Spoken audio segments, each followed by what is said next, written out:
Você pode abrir a Bíblia, por favor, em Mateus capítulo 5.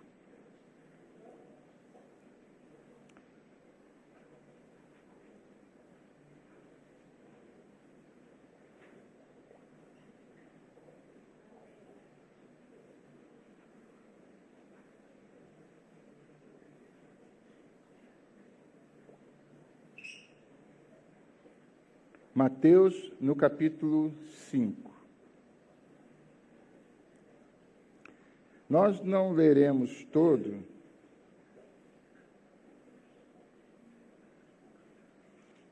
nós vamos ler apenas 3 versos, porque esse texto,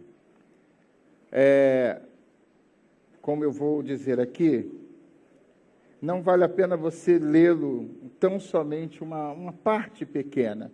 É importante você ler o contexto, é muito importante, que diz assim, Mateus capítulo 5, a partir do verso 39. 38, para ser mais preciso. Então, 38 a 42. Abriram? Vocês ouviram o que foi dito? Quem estava falando isso? Jesus. Olho por olho, dente por dente. Aí Jesus diz assim no verso 39, mas eu lhes digo, não resistam ao perverso. Se alguém o ferir na face direita, dê um direto bem dado nele, dê um nocaute e derruba esse cara. Obrigado por esse não enfático. Esse foi o não mais enfático que eu já ouvi. Jesus está dizendo o quê? Se alguém o ferir na face direita, o que eu devo fazer? Ofereça-lhe também. E o verso 40 diz, e se alguém quiser processá-lo e tirar-lhe a túnica, você vai dizer assim, nada disso, seu sem vergonha. Nada de meter a mão na minha túnica. É isso que está escrito? O que eu tenho que fazer quando alguém me pedir a túnica segundo o amigo Jesus? Eu tenho que dar a túnica e dizer, só você não está satisfeito, não? Então toma também minha capa. Como pastor Vanderlei, você lembra quando você falou de manhã? Quem teria coragem de fazer um negócio desse? Alguém te pede a túnica e Jesus fala, pediu a túnica. Pergunta se ele está satisfeito com a túnica. Não, então Jesus diz, dê a capa. Verso 41. Se alguém o forçar a caminhar com ele 1 milha, você diga assim, estou muito cansado, não vou nem meia milha, quanto mais 1. É isso que Jesus diz? Mas o que ele diz? 2. O que será que Jesus está querendo nos ensinar aqui? 42. Dê a quem te pede, a quem lhe pede, e não volte as costas àquele que deseja pedir-lhe algo emprestado. Aí é que complicou a guerra, né? Vamos orar? Pai, obrigado pela tua palavra. Tua palavra é linda. Eu, particularmente, confesso, Senhor, que tem coisas que a gente tem que absorver pela fé, porque na literalidade, como é que a gente vai fazer isso? Literalmente falando. Mas temos o teu Espírito Santo. Como nós cantamos, o teu Espírito nos guia a toda a verdade. Teu Espírito não nos engana. Teu Espírito tem uma obra nas nossas vidas E eu tenho certeza que por detrás dessas letras tem uma grande inspiração. Dá-nos nesta noite, Pai, essa inspiração, para que a gente não se fixe na literalidade e como se fosse o suficiente. Não, por detrás dessas letras há uma vontade especial que o Senhor quer mostrar aos seus filhos. E assim te louvamos, no nome de Jesus, e diga glória a Deus. Amados, o amigo Jesus, conforme Mateus descreve nesse texto, faz o povo assentar-se, porque você sabe que aqui é o princípio do Sermão da Montanha. O Sermão da Montanha você vai encontrar no capítulo 5, capítulo 6 e capítulo 7. Esses 3 capítulos estão intrinsecamente voltados e focados no Sermão da Montanha. Tá bom? Então, amados, é por isso que é muito difícil você ler o capítulo 5, principalmente, que aqui há muitos princípios. Às vezes, num versículo, você encontra 2, 3 princípios, e eu me torturaria de ler um texto como esse e ficar apenas num tópico. Então, eu preferi resumir nesses 4 ou 5 versos que lemos. Nós já temos aqui pano para as mangas. Imagine se a gente lê o texto todo. Então, para que a gente não se alongue muito, o evangelista Mateus, então, aqui descreve o Sermão da Montanha, porque ele coloca o povo para sentar-se, ok? E Jesus ficava de um lugar mais alto, sentado numa pedra, e ensinando sobre a palavra de Deus e intrinsecamente sobre o reino de Deus. E ele quer alcançar, amados, o entendimento das pessoas. Repita comigo: Jesus quer alcançar o meu entendimento. Ele não quer a sua religiosidade, não, amados. Ele quer o seu entendimento, porque o que você entende, você não é enganado. Se eu disser para vocês que 2 mais 2 são 5, você vai dizer, claro que não, pastor, 2 mais 2 são 4. Por quê? Porque no seu entendimento já está cravado esta verdade. Então, Jesus, ele não era um proporcionador de religiosidade. Jesus, ele era aquela pessoa que queria que alcançar o nosso entendimento. Quem me entende? E o entendimento que Jesus estava querendo alcançar de nós não era apenas um entendimento, como bem falou o pastor pela manhã, só para você ser esperto, para você, não, isso eu sei, você não sabe. Não, nada disso.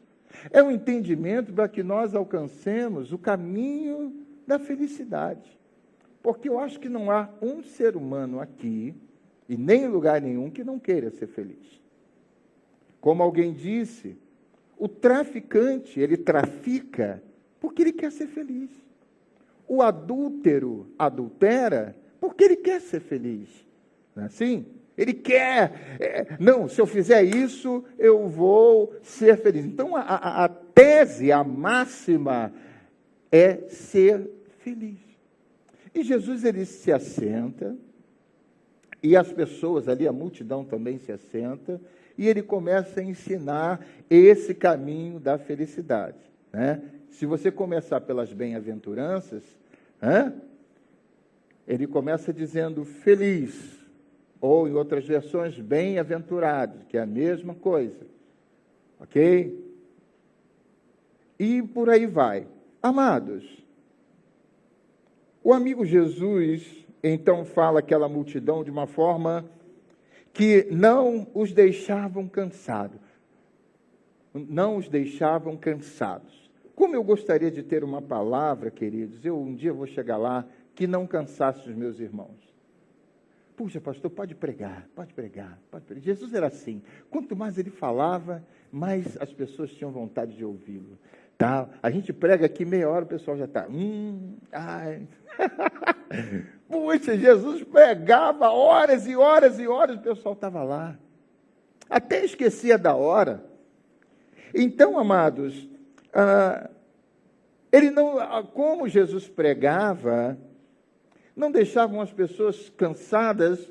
Por quê, amados? Porque eles já estavam muito acostumados com aquelas mensagens das sinagogas, mensagens duras, que lá na frente ele vai falar, você que cobra o endro, o cominho, o dízimo disso e aquela coisa toda, e não faz nem 10% do que você está mandando. Então, Jesus, as pessoas estavam muito acostumadas à cobrança, e cobra demais. E Jesus vem trazendo uma palavra totalmente diferente, dentro do contexto bíblico, obviamente, dentro do contexto da Torá, porém, que alcançava o entendimento das pessoas. Como ela diz assim, puxa, rapaz, eu entendi isso, antigamente eu não entendia. Então Jesus, maravilhoso que era, ele conseguia, e o alvo dele era alcançar o entendimento das pessoas. E pelo contrário, queridos, as suas palavras saciavam fome e sede das almas dele. Queridos, quando a tua alma está sendo saciada, quando a tua alma está sendo completa, o que você quer mais? Você não quer mais nada. A tua alma está sendo completa. E, amados, poderemos escolher nessa leitura que nós fizemos qualquer assunto que, por mais simples que possa parecer, nos deixaria a par dos princípios e de princípios fundamentais para a nossa vida. Esse texto aqui de Mateus 5 mostra-nos princípios para toda a nossa vida, mas nós vamos nos deter dentro desse container, e digo só do capítulo 5 de Mateus, de entendimentos, de princípios fundamentais.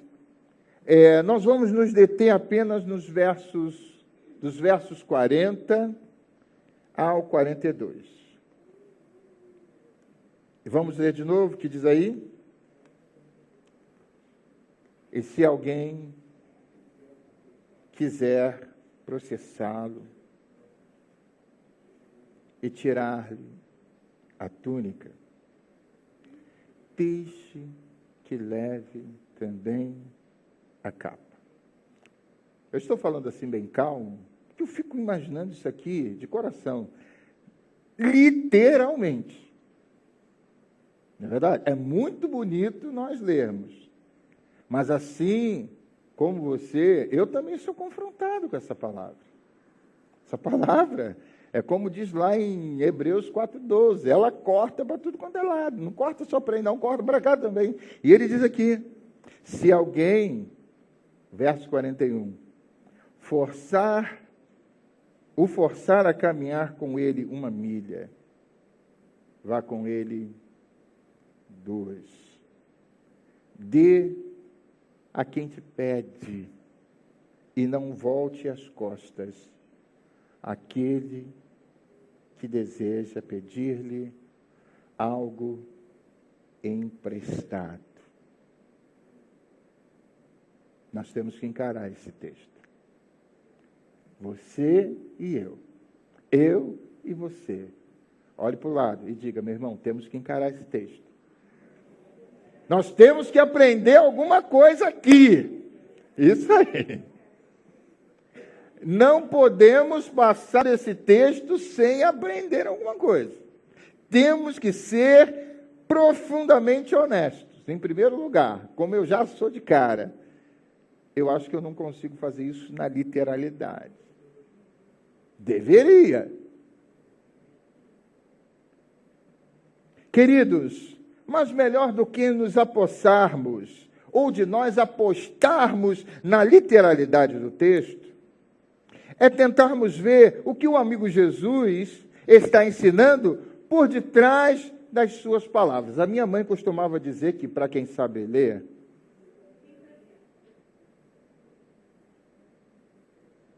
quando a minha mãe olhava para mim, quando meu pai olhava para mim, eles não precisavam falar nada. No olhar deles, eu já sabia o que eles queriam. Você é assim? Não, os filhos de hoje em dia vão dizer assim: que foi, pai? Que foi, mãe? Não tem essa leitura que nós tínhamos. Papai, rapaz, meu pai, o seu José Timóteo, não era fácil, não.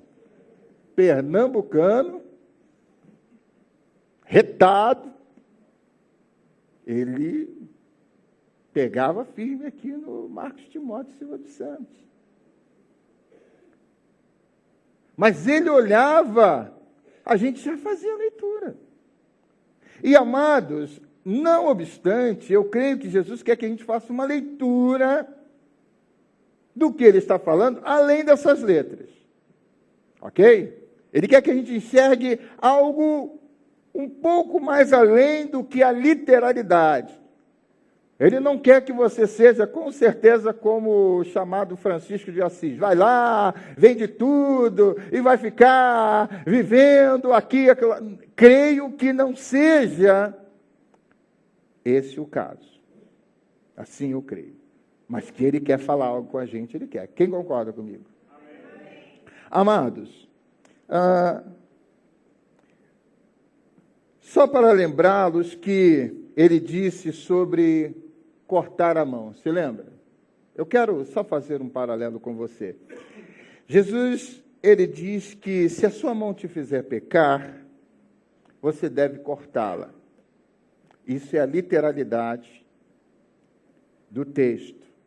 Está aqui no capítulo 5, a sua Bíblia está aberta? Verso 22 do capítulo 5. Diz o quê? Mas eu lhes digo que qualquer que disserá contra o seu irmão estará sujeito a julgamento. Também qualquer que disser a seu irmão racá será levado ao tribunal, e qualquer que disser louco corre o risco de ir para o fogo do inferno. Agora vamos ler o 29, que é exatamente onde eu quero também. Verso 29, que diz: se o seu olho direito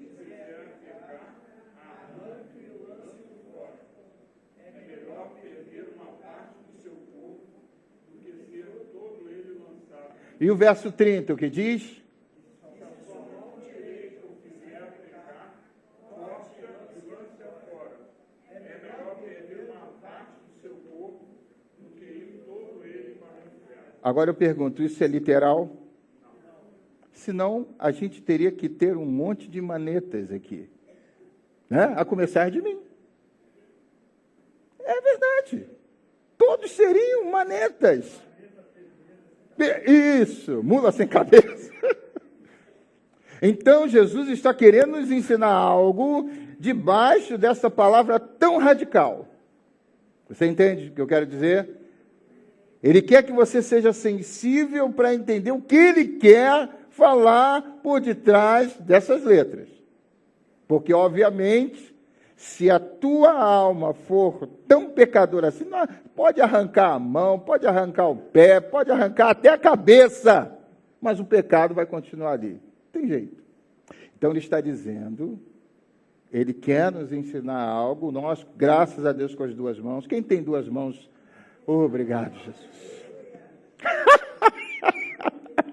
Oh, que mão, né? Então, amados, e ele vai repetir, você vê que é uma coisa tão intrínseca, que ele repete, vamos agora no mesmo Mateus, no capítulo 18, só virar algumas páginas aí à frente, não desmarque o texto que a gente...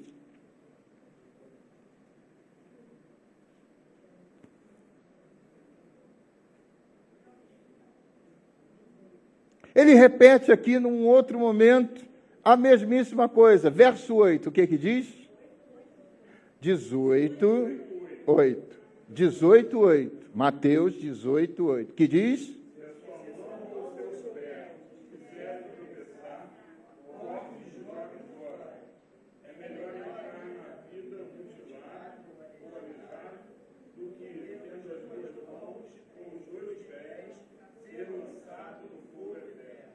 Verso 9.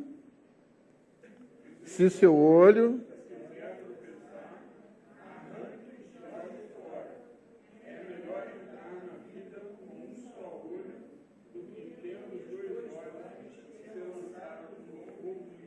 Você sabe que tem países que usam isso aqui na literalidade, não é verdade? O cara foi pego roubando, ele fica realmente maneta.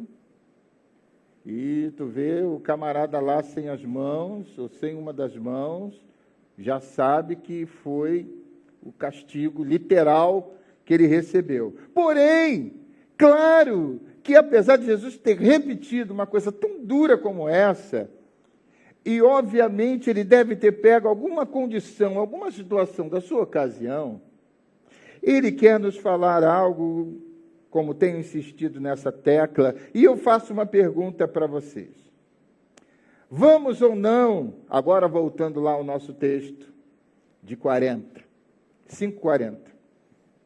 Vamos ou não entregar esse texto, Mateus 5, 40 a 42, nas mãos da literalidade, ou vamos olhar com esse texto com um olhar superficial? Não, como se nada de Jesus quisesse falar, ou enfim, nos renderemos ao seu texto como ele está nos ensinando. Agora aqui começo eu com a graça de Deus, a ensiná-los. Partindo do pressuposto que o amigo Jesus não quer o prejuízo de ninguém, segure na mão do irmão que está ao seu lado e diga: Jesus não quer teu prejuízo. Quantos entendem isso? Nós temos que entender isso de cara. Jesus não quer o prejuízo de ninguém, tá bom? Então, partindo desse pressuposto que Jesus, o amigo Jesus, não quer o seu prejuízo de ninguém, pois a literalidade desse texto pode implicar em sermos saqueados por oportunistas. Esse cara aproveitou aquele texto e tal, mas, de qualquer forma, o amigo tem algo a nos falar, sem qualquer dúvida, nesse ensino. E a primeira coisa que eu aponto, para a gente já partir aqui para os finalmente, conforme o título que foi dado aqui na minha Bíblia, pelos editores, Jesus não quer que você seja uma pessoa vingativa. O Chaves costumava dizer uma frase.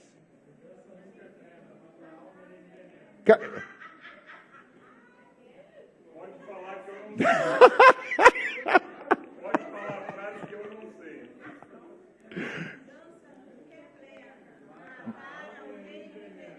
Mata a alma e envenena. É bem legal. O Chaves. É um programa de criança. Crianças de todas as idades. Porém, amados, Jesus, antes do Chaves, disse que você não deve entregar o seu coração à vingança. Espera. Segura, pode deixar, que a tua hora está chegando. Te pego na esquina. Tu vai ver só o que tu me fez. Vai pagar tudo que fez.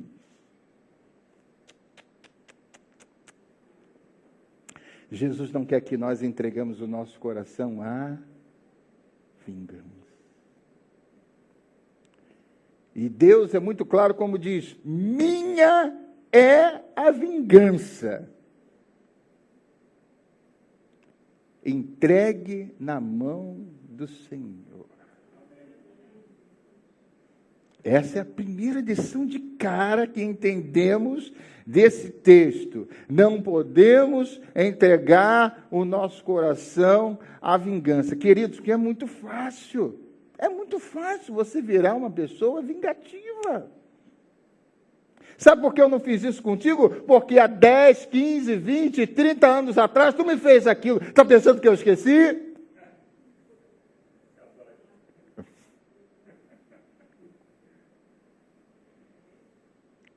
Tem uma matéria no Casados para Sempre, até os meninos aqui já passaram, que é o perdão, né? Que diz que nós devemos ser rápidos, para perdoar. Não ficar sustentando. Rápido para perdoar. Cara, que a vingança é uma coisa doente. A vingança mata a gente. Como diz essa frase aí do Chaves, é verdade. Envenena a alma. Enquanto aquela vingança não se cumprir, a sua alma está em pandemônios. Você vem à igreja, você adora a Deus, você é dizimista, você faz tudo certo, mas há um mal na sua alma que te consome. Verifique se não é a vingança. Mas, pastor, como é que eu faço? Jesus está dizendo, nada. Mas eu não faça nada. Entregue nas minhas mãos. Será que é mais difícil do que a gente deixar a nossa túnica e a nossa capa? Dizer assim, Jesus, eu entrego esta vida em tuas mãos. O que é mais fácil? Aí a gente começa a entender o que Jesus está falando. O que é mais fácil? Porque tem aquela pessoa que é desapegada. Toma aí, você quer o quê? Então, outro dia eu estava lá no ponto do ônibus, esperando a Fátima, que ela foi fazer aquilo que todo brasileiro gosta, né, pagar a conta. Eu estava lá, aí um amiguinho diz assim, que horas tem? Eu falei, há tantas horas. Eu olhei assim, você está sem relógio? Eu tirei meu relógio, toma aqui para você. Isso é um cara desapegado. Ele, para mim, eu falei, e aqui, ó, um moço aqui me deu o relógio. Eu falei,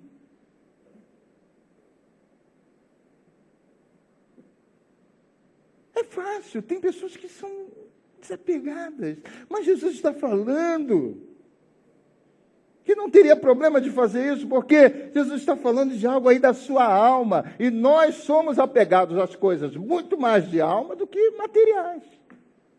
Quem me entende? Achamos que o maior problema é dar a capa. Não! O maior problema é liberar a vingança.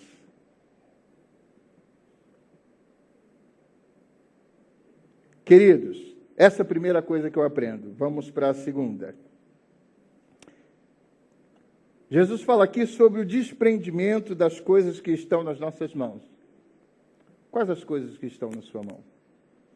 Jesus, ele ensina aqui a sermos desprendidos.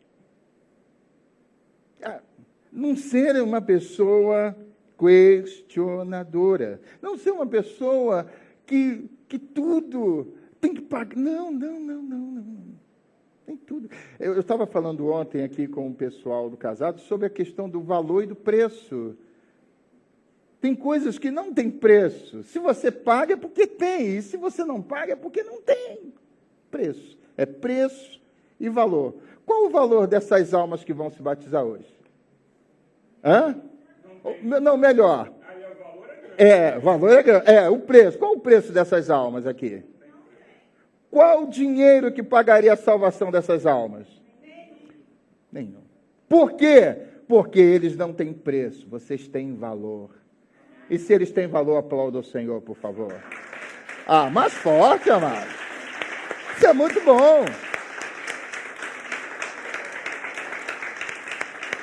E Jesus está nos ensinando aqui a dizer, olha, preste atenção nas coisas que têm valor, porque aqui, as que têm preço, qualquer real compra, mas outras, você pode dar tudo que você não vai conseguir pagar. Sem desmarcar aí, vamos abrir em Cantares, no capítulo 6. Você sabe onde fica Cantares? Na Bíblia. Salmos, Provérbios, Eclesiastes, Cantares, Isaías, aí já passou. Volte aí, ache Isaías e volte um pouquinho. Cantares, capítulo 6. Olha só o que diz a palavra de Deus.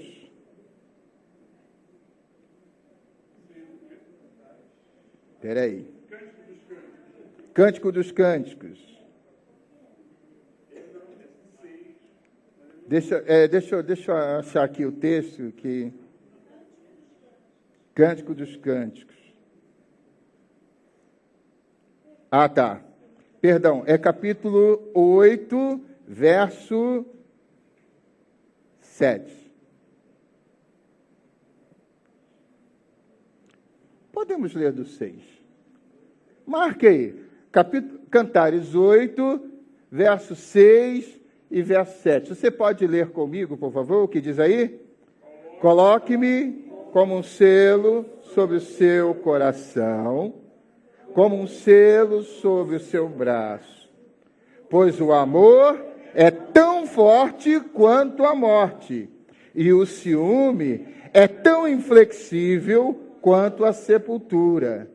Suas brasas são fogo ardente, são labaredas. Agora, o que diz o verso 7? Mas leia aí, trazendo para a sua vida. O que diz? Nem muitas águas...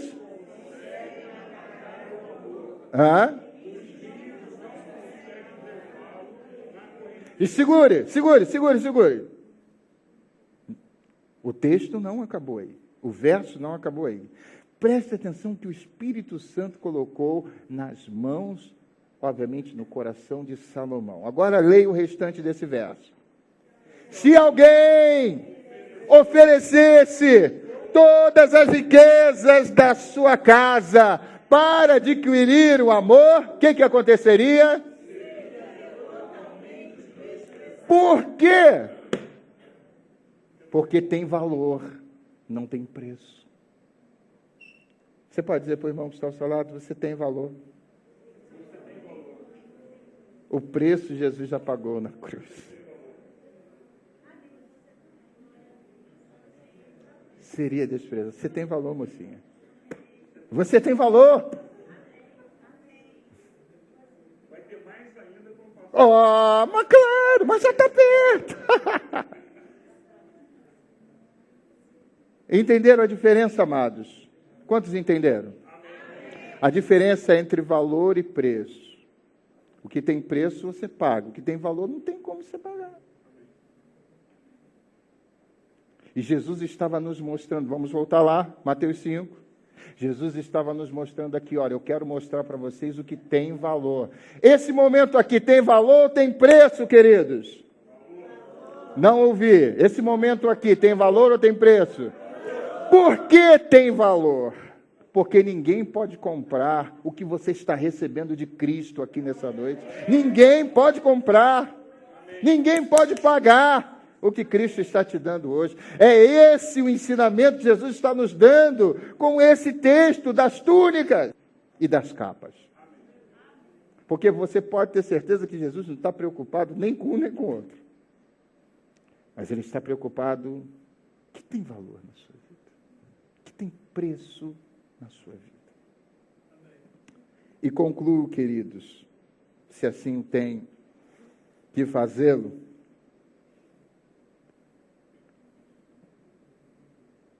quantos se lembram de Zaqueu? O publicano. Ele era um cara pobre. Diz a Bíblia que ele era rico. Você é rico? Eu sou. Mas ele era rico de grana. Mas a alma dele estava complicada. Ele era rico financeiramente, mas a alma de Zaqueu estava com algumas complicações. E de repente ele ouviu que o mestre iria passar. Ele não queria saber de nada. O que ele fez? Cara, eu não posso perder essa oportunidade. Eu tenho que subir para ver esse Jesus que tanto diz. E como o pastor maravilhosamente pregou de manhã, ele subiu na árvore e não abriu a boca. Ele ficou lá, olhando. Queridos, você sabia que o silêncio fala? Ele não abriu a boca. Ele ficou, Jesus, olha, eu estou aqui igual o cego de Jericó. Não que haja problema, mas no caso de Zaqueu, ele ficou quietinho, olhando. Talvez dizendo, será que ele sabe que eu estou aqui? De repente, o que acontece? Ele para.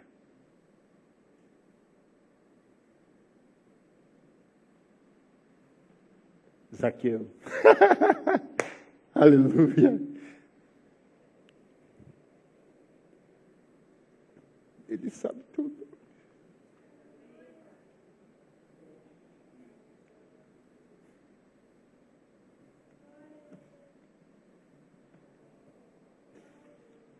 Ele sabe o que você precisa. Ele não abriu a boca. Jesus parou tudo. Parou a sua jornada. Zaqueu, desce. Porque hoje chegou a salvação.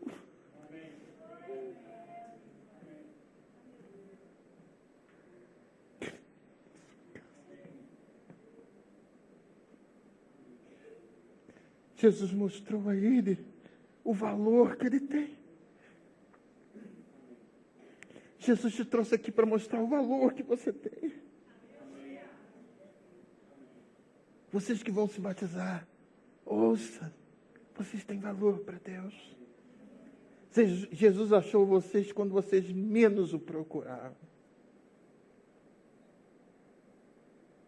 E a conversão de Zaqueu foi tão profunda que ele disse assim, mestre, eu acho que ele deve ter ficado, meu Deus, olha só, ele já chega perto de Jesus, olha, só quero dizer, a quem eu defraudei. Olha aí, querido. Eu vou não só dar o que eu defraudei, mas vou dar 4 vezes mais. Aí Jesus disse, calma. Alguma coisa aconteceu no coração desse homem. Porque com o jovem rico foi diferente. Mas com esse aqui, não. 4 vezes mais Jesus falou, eu vou pousar na tua casa. E com certeza não é porque ele era rico, mas porque ele mostrou a riqueza que estava na alma dele. Queridos, eu posso ver a riqueza que está na tua alma. Jesus pode ver a riqueza que está na sua alma. É isso que eu aprendo com esse texto. Eu não posso. A capa aqui é o menor problema. A túnica, muito menos, mas é o que se passa na minha alma. Será que Jesus pararia para você? Sem que você abrisse a sua boca. Eu costumo dizer que Jesus ouve a oração dos que não oram. Muitos que não oram, Jesus ouve. Porque a oração é muito mais do que palavras. Aqui, ó. A oração, ela começa aqui. Ela não começa aqui, ó. Ela começa dentro. Dentro do teu coração há alguma oração, queridos? Jesus está pronto para ouvi-la. E eu concluo dizendo, queridos, já falei isso um monte de vezes, né? Deixa eu ver se eu consigo fazer. O que é tão legal, Jesus não lhe impôs nada. Não impôs nada a Zaqueu. E ele, por iniciativa própria, decide devolver quadruplicadamente. E eu descobri que não é quadruplicada, é quadruplicada, tá bom? Português maravilhoso para vocês. A todos que foram lesados, em muitos de nós, com falta que nós possamos ter lesado alguém. E a última coisa, entre tantas que eu poderia dizer, é o princípio da justiça. Diga, princípio da justiça. O princípio da justiça nunca é você recebendo a justiça primeiro. Às vezes, o princípio da justiça começa quando você é injustiçado. Quem me entende? E eu tenho certeza, ao olhar para os seus olhos, que você está sentindo isso. Injustiça. Mas para que haja justiça, primeiro tem que haver injustiça. A injustiça se manifesta para que a justiça prevaleça. Quem entende? Primeiro a injustiça. Sofre aí um pouquinho a injustiça. E, amados, não deve faltar esse princípio de justiça em nós. Achamos que fazemos tudo muito certo, mas em vezes não analisamos com serenidade de quem não está mais preocupado em perder,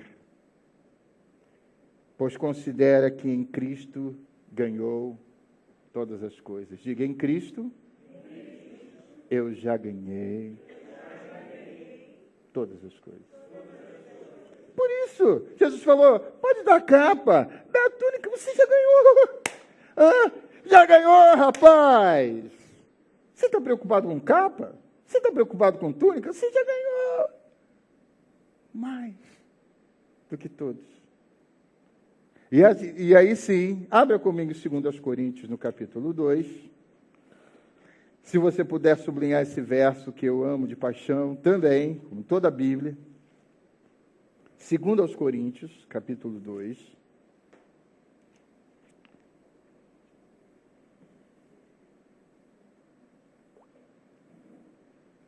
A gente não pode ler um verso desse sem degustar. Quantos gostam de degustar um bom vinho? Degustar um bom vinho não é chegar e... Não. Degustar você botar na boca. E os sommeliers ficam até parecendo loucos, não é verdade? A gente fica parecendo loucos mesmo. Mas olha só o que diz 2 Coríntios 2, no verso 14. Você pode ler comigo o que diz? Pode lá, pode ler? Mas...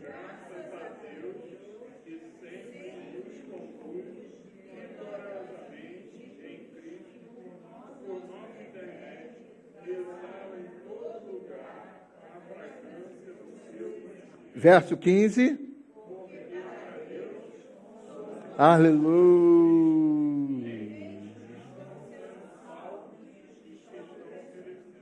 Olha para mim. O que é sempre? Graças, porém, a Deus que sempre, diga sempre.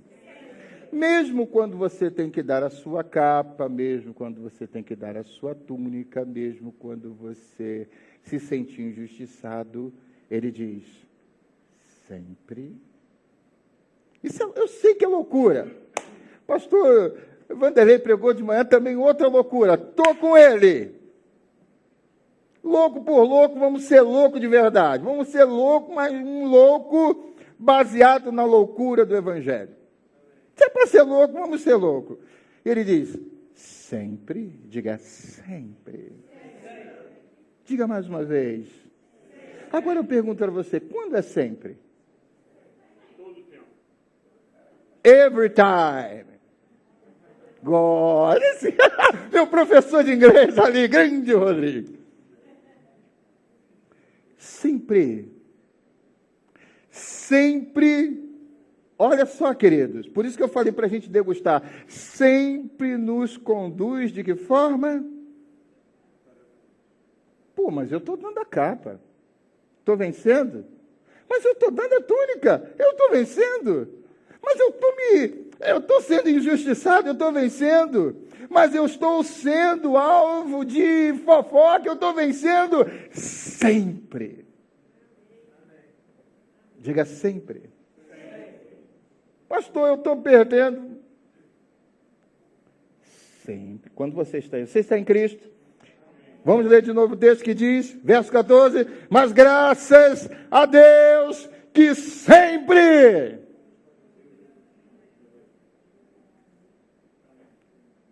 Diga sempre. Sou apaixonado por esse texto, sempre. Diga, eu estou vencendo sempre. A Bíblia diz o quê? Que graças a Deus que sempre nos conduz vitoriosamente em quem? Em Cristo. Você está em Cristo? Não tem jeito. Você está em Cristo? Então não tem. Pastor Vanderlei falou isso pela manhã. Não tem jeito.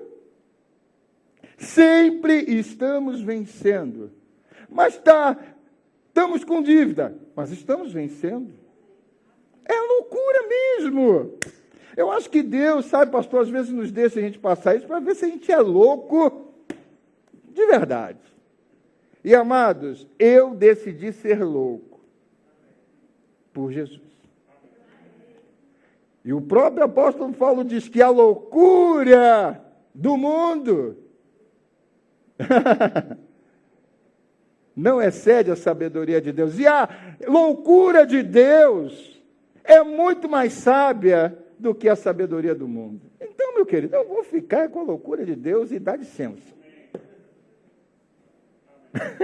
Não, eu quero saber que o mundo é cheio. Não, explica daqui, explica de cá, explica daqui, explica de cá, e não explica nada.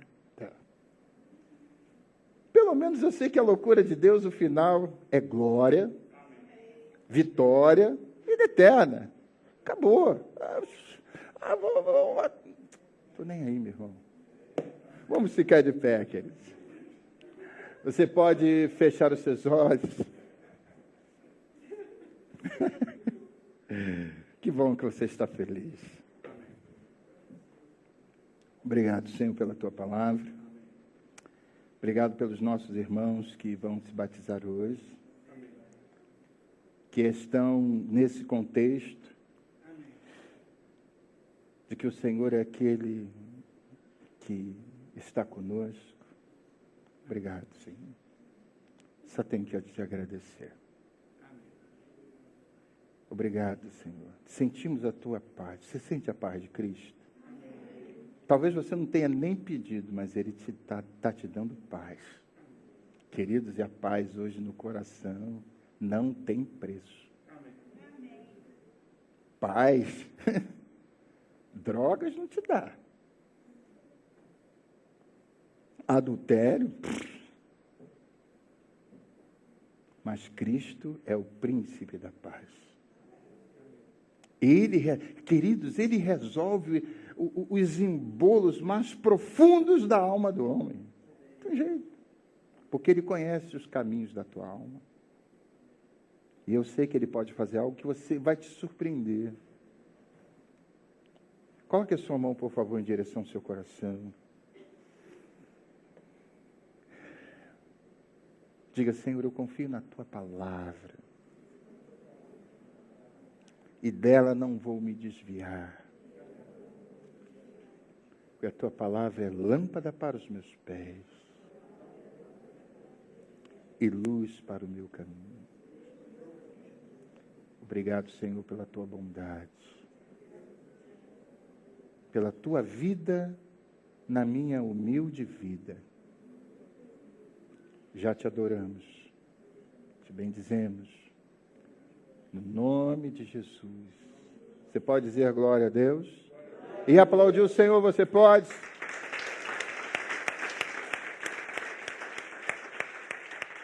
Aleluia!